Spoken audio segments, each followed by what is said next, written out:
Hello everyone, welcome back to my YouTube channel right education. Exercise 8.3 का question number 7 करेंगे। पहला part है, ये दो पार्ट में दिया है।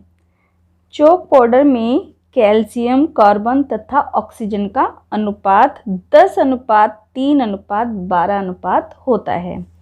इसमें कार्बन की प्रतिशत मात्रा बतानी है। देखिए, जो चौक दिया है उसमें जो कैल्शियम, कार्बन और ऑक्सीजन का जो रेशो दिया है वो 10:3:12 दिया है और हमें कार्बन का प्रतिशत बताना है, इसमें ये पूछा है। ठीक है, तो पहले हम लोग इसके टोटल पार्ट्स निकाल लेंगे, यानी कि अनुपातों का योग निकाल लेंगे। अनुपातों का योग, इस तरह के क्वेश्चन हमने पिछले यही करे हैं स्टूडेंट्स। 10 + 3 + 12, तो ये जोड़कर आ जाएगा हमारा 25। ठीक है, टोटल कितना है पूरे चौक में? जो ये 3 भाग दिए हैं कैल्शियम, कार्बन और ऑक्सीजन, वो 25 है। और पूछा हमें केवल किसका पार्ट है? कार्बन का पूछा है। तो ये किस तरीके से होगा? देखिए, ये कोई चौक दी है, ये 3 भागों से मिलकर बनी है, कैल्शियम, कार्बन और ऑक्सीजन। हमें कार्बन का हिस्सा दिया है कि इसमें जो है इसका 3 पार्ट है। तो 3 कितने में से है? वो टोटल कितना दे रखा है? 25 दे रखा है। तो कार्बन का 3/25 भाग चौक पाउडर में है। ठीक है,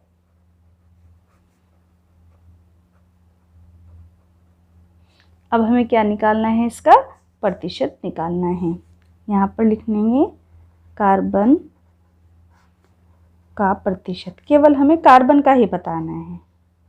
जब भी हम प्रतिशत निकालते हैं उसे सिंपली 100 से मल्टीप्लाई कर देते हैं। तो ये हो जाएगा 3/25।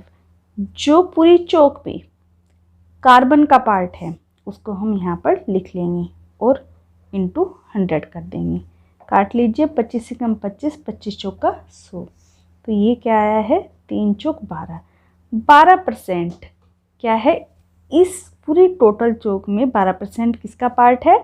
कार्बन का पार्ट है। ठीक है, अब सेकंड पार्ट देखते हैं क्या पूछा है हमें। सेकंड पार्ट में दिया है कि चौक की एक छड़ी में, जैसे ये छड़ी है, में यदि कार्बन की मात्रा 3 ग्राम है। अब की बार कार्बन की मात्रा भी दे दी है, कितनी ग्राम है? वो 3 ग्राम है। तब उसका कुल भार कितना होगा? तो टोटल वेट पूछा है उसका, तो ये हम यहाँ पे निकालेंगे। सेकंड पार्ट में हमें चौक की छड़ी का कुल भार पूछा है, तो जो पूछा है पहले हम वो ही मान लेते हैं कि माना चौक की छड़ी का भार बराबर x ग्राम है। ये हमने मान लिया है। क्यों माना है? क्योंकि ये हमें क्वेश्चन में पूछा है। ठीक है, और हमारा यहाँ पर क्या निकल कर आया है? ये 12% कार्बन निकल कर आया है। किस में?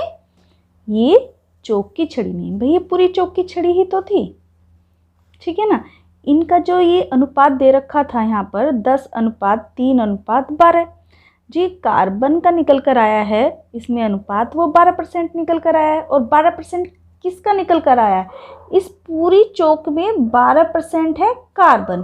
ठीक है ना, तो हम यहाँ पर यही इक्वेशन बनाएंगे कि 12% कार्बन, 12% कार्बन है चौक की छड़ी में। ठीक है ना, चौक की छड़ी में। और कितना कार्बन है? वो टोटल कार्बन भी हमें दे रखा है। कितना ग्राम दे रखा है? 3 ग्राम दे रखा है। ये हमें यहाँ पर देखना है स्टूडेंट्स कि ये हमारा किस तरीके से निकल कर आया है। देखिए, जो 12% है वो कार्बन की मात्रा है पूरी चौक की छड़ी में।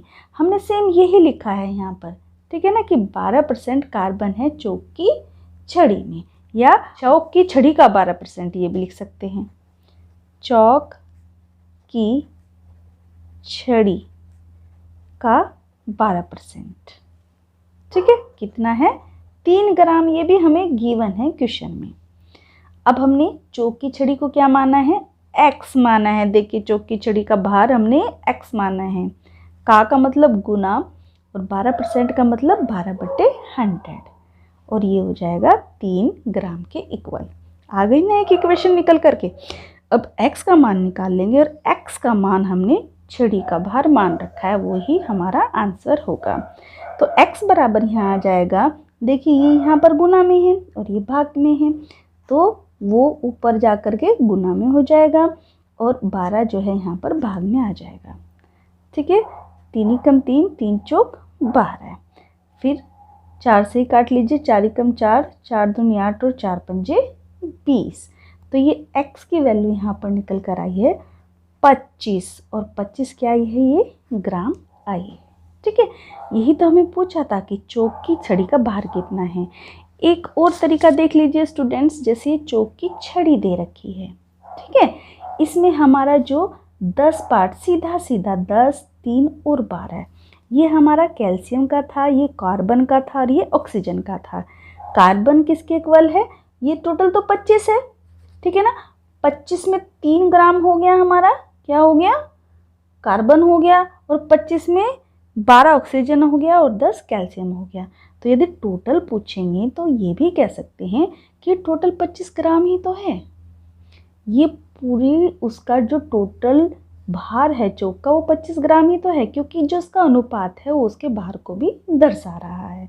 इस वाले क्वेश्चन को ऐसे भी ओरली सॉल्व किया जा सकता है, लेकिन हम इसी तरीके से करेंगे कि इसमें जो 12% निकल कर आया है, चौक की छड़ी के भार का 12% है, छड़ी के भार का। ठीक है ना, 12% है। ये हमने इक्वेशन बना ली तो ये क्वेश्चन आसानी से सॉल्व हो जाएगा। ठीक है, तो उत्तर आएगा इसका, उत्तर बराबर चौक की छड़ी का भार इक्वल टू 25 ग्राम। ये है हमारा आंसर है। एक्सरसाइज 8.3 का क्वेश्चन नंबर 8 करेंगे। अमीना एक पुस्तक रुपये 275 में खरीदकर उसे 15% हानि पर बेचती है। पुस्तक का विक्रय मूल्य ज्ञात कीजिए। देखिए, इस पर अमीना पुस्तक खरीदती है, जो खरीदती है वो हमारा क्रय मूल्य होता है। तो क्रय मूल्य दिया है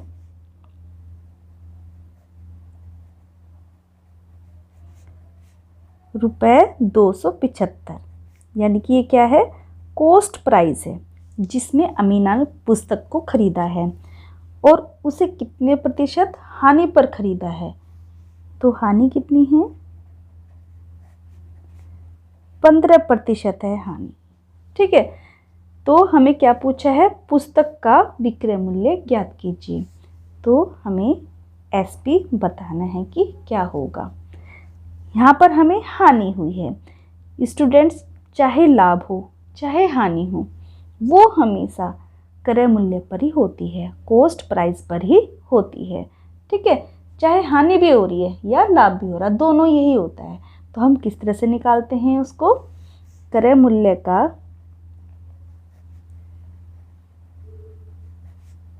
15%। ठीक है, ये हमारी हानि निकल कर आएगी। लाभ होता तो भी ऐसे ही निकलता। क्रय मूल्य हमें दिया है 275 रुपये। का जहाँ होता है वहाँ गुना आ जाता है। 15% का मतलब होता है 15/100। ठीक है, देखिए इसको काट लीजिए। 25 से कट रहा है, 25 चौका 100, यहाँ पर 25 से कम 25, इधर 2 बचा, 25 से कम 25। ठीक है, इसकी 11 की 15 में गुना करेंगे तो ये गुना करके आएगा 165/4। इसकी भाग कर लेंगे। देखिए कैसे भाग करेंगे? 165 को 4 से भाग करेंगे। 4 चौक 16, उतारेंगे यहाँ पर 5, 4 एकम 4, 5 में से 4 गया, 1 बचता है। अब नहीं जा रहा है तो पॉइंट लगा करके 0 बढ़ा लेते हैं। 4 दूनी 8, ये बच्चे का 2 पॉइंट लगा हुआ है तो हम लोग 0 बढ़ा सकते हैं। 4 पंजे 20। ठीक है, तो ये क्या निकल कर आया हमारा 41.25। ठीक है, ये हानि निकल कर आ गई है।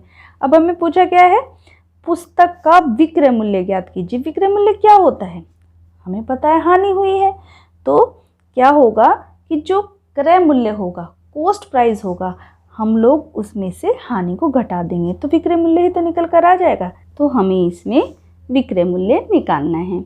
देखिए, जब हमारा लॉस होता था यानी कि हानि बराबर होता था हमारा क्रय मूल्य माइनस विक्रय मूल्य।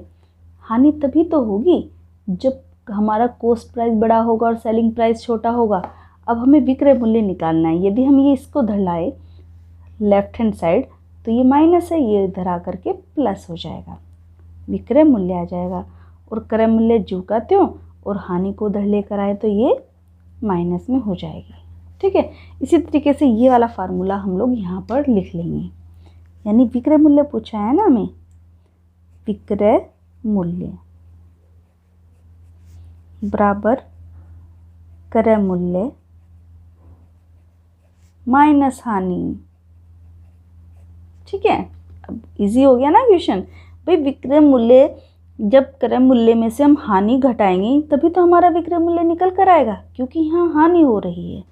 ठीक है, तो क्रय मूल्य हमें कितना दिया है, कॉस्ट प्राइस 275 और माइनस हानि हम निकाल चुके हैं 41.25। ठीक है, अब ये पॉइंट्स में हैं, इसको हम लोग ध्यान से घटाएंगे। 275.00 पॉइंट्स के सामने 00 क्यों लगाया है, क्योंकि हमारा ये हानि पॉइंट्स में है, तो 41.25। ठीक है, अब इसको घटा देंगे। ये 10 में से 5 गया, 5 बचता है। यहाँ 9 है, 9 में से 2 गया, ये 7 बचता है। पॉइंट के नीचे पॉइंट, यहाँ 4 बच गया क्योंकि इधर हासिल आ गया था, 4 में से 1 गया, ये 3 बचता है। ये यहाँ पर 7 में से 4 गया 3 और 2 हमारा जो का त्यों। देखिए ये निकल कर आया है यहाँ पर 233.75 रुपीज़। ठीक है, ये हमारा क्या है, सेलिंग प्राइस है। तो यहाँ पर हम आंसर में लिखेंगे उत्तर पुस्तक का विक्रय मूल्य 233 रुपये 75 पैसे है।